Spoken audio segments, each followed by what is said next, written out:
ಎಲ್ಲರಿಗೂ ಕ್ರಿಯೇಟಿವ್ ಚಾನಲ್ಗೆ ಸ್ವಾಗತ. ಇವತ್ತು ಬೋಂಡ ಹೇಗೆ ಮಾಡೋದು ಅಂತ ನೋಡೋಣ. ಮೊದಲನೇ ಬಾರಿ ನಮ್ಮ ಚಾನಲ್ ನೋಡ್ತೀರಾ ಪ್ಲೀಸ್ ಸಬ್ಸ್ಕ್ರೈಬ್ ಮಾಡಿ.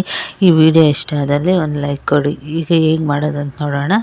ನಾನು ಒಂದು 3 ಈರುಳ್ಳಿ ಸಣ್ಣಗೆ ಹಚ್ಚಿಟ್ಕೊಂಡಿದ್ದೀನಿ. ಮತ್ತು ಸ್ವಲ್ಪ ಸಬ್ಬಾಕ್ಷಿ ಸೊಪ್ಪು ತೊಗೊಂಡಿದ್ದೀನಿ, ಅದನ್ನು ಸಹ ತೊಳೆದ್ಬಿಟ್ಟು ಚೆನ್ನಾಗಿ ಸಣ್ಣಗೆ ಹಚ್ಚಿಟ್ಕೊಂಡಿದ್ದೀನಿ. ಮತ್ತು ಕೊತ್ತಂಬರಿ ಸೊಪ್ಪು ಸ್ವಲ್ಪ ತೊಗೊಂಡಿದ್ದೀನಿ, ಕರಿಬೇವಿನ ಸೊಪ್ಪು ಸ್ವಲ್ಪ ಎಲ್ಲ ಸಣ್ಣಗೆ ಹಚ್ಚಿಟ್ಕೊಂಡಿದ್ದೀನಿ. ಈಗ ಕಡಲೆ ಹಿಟ್ಟು ಒಂದು ಬಟ್ಲಷ್ಟು ತೊಗೊಂಡಿದ್ದೀನಿ. ನೀವು ಜಾಸ್ತಿ ಮಾಡೋಂಗಿರೋ ಜಾಸ್ತಿ ತೊಗೊಳ್ಳಿ. ಈಗ ಅದನ್ನು ಇದಕ್ಕೆ ಹಾಕ್ಕೊತಾ ಇದ್ದೀನಿ. ಈರುಳ್ಳಿ, ಸಬ್ಬಾಕ್ಷಿ ಸೊಪ್ಪು, ಕೊತ್ತಂಬರಿ ಸೊಪ್ಪು, ಕರಿಬೇವಿನ ಸೊಪ್ಪು ಇತ್ತಲ್ಲ ಅದಕ್ಕೆ ಹಾಕ್ಕೊಂಡು ಅದಕ್ಕೆ ಒಂದು 3 ಸ್ಪೂನಷ್ಟು ಅಕ್ಕಿ ಹಸಿಟ್ಟು ಹಾಕ್ಕೊತಾ ಇದ್ದೀನಿ. ಅಕ್ಕಿ ಹಸಿಟ್ಟು ಹಾಕೋದ್ರಿಂದ ಕ್ರಿಸ್ಪಿಯಾಗಿರುತ್ತೆ. ಈಗ ರುಚಿಗೆ ತಕ್ಕಷ್ಟು ಉಪ್ಪು ಹಾಕ್ಕೊಂಡಿದ್ದೀನಿ.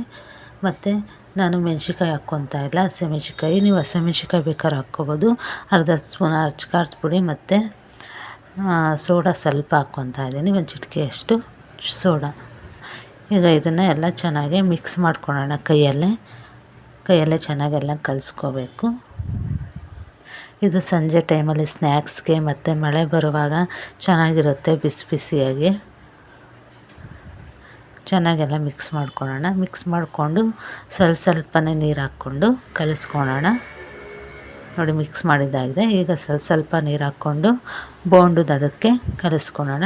ತೀರಾ ತೆಳ್ಳಗೂ ಕಲಿಸ್ಕೋಬಾರ್ದು, ತೀರಾ ಗಟ್ಟಿಗೂ ಕಲಿಸ್ಕೋಬಾರ್ದು, ಮೀಡಿಯಮ್ಮಾಗೆ ಕಲಿಸ್ಕೋಬೇಕು. ನೋಡಿ, ಈಗ ಕಲಸಿಟ್ಕೊಂಡಿದ್ದೀನಿ. ಈ ರೀತಿ ಇದ್ದರೆ ಸಾಕಾಗುತ್ತೆ. ಹಿಂಗೆ ಉಂಡೆ ಕಟ್ಟಕ್ಕೆ ಬರಬೇಕು, ಆ ರೀತಿ ಇರಬೇಕು. ಇದಕ್ಕೆ ನೀವು ಇನ್ನೂ ನುಗ್ಗೆ ಸೊಪ್ಪಿದ್ರೂ ಸಹ ಹಾಕ್ಕೋಬೋದು, ಚೆನ್ನಾಗಿರುತ್ತೆ. ಈಗ ಎಣ್ಣೆ ಕಾಯಕ್ಕಿಟ್ಟಿದ್ದೆ, ಎಣ್ಣೆ ಕಾದಿದೆ. ಒಂದು ಸ್ವಲ್ಪ ಹಾಕಿ ನೋಡ್ಬೇಕು ಫಸ್ಟು ಎಣ್ಣೆ ಕಾದಿದೆಯಾ ಇಲ್ವಾ ಅಂತ. ಅದು ಮೇಲಕ್ಕೆ ಬಂದ ನಂತರ ಬೋಂಡಕ್ಕೆ ಹಾಕ್ಕೋಬೇಕು. ನೋಡಿ, ಒಂದೊಂದೇ ಹಾಕ್ಕೊತಾ ಇದ್ದೀನಿ. ಕಡಿಮೆ ಉರಿಯಲ್ಲೇ ತೇಲಿಸ್ಕೋಬೇಕು, ಆವಾಗ ಚೆನ್ನಾಗೆ ಕ್ರಿಸ್ಪಿಯಾಗಿ ಬರುತ್ತೆ. ಮಕ್ಳಿಗಂತೂ ತುಂಬ ಇಷ್ಟ ಆಗುತ್ತೆ. ಸಂಜೆ ಟೈಮ್ ಈ ಥರ ಮಾಡಿ ನೋಡಿ.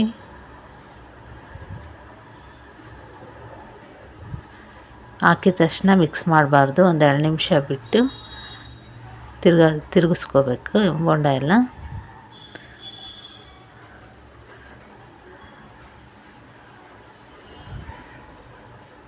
ನೋಡಿ, ಈಗ ಆಗಿದೆ.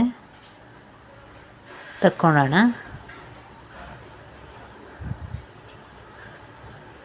ನೋಡಿ, ಬೋಂಡ ರೆಡಿಯಾಗಿದೆ.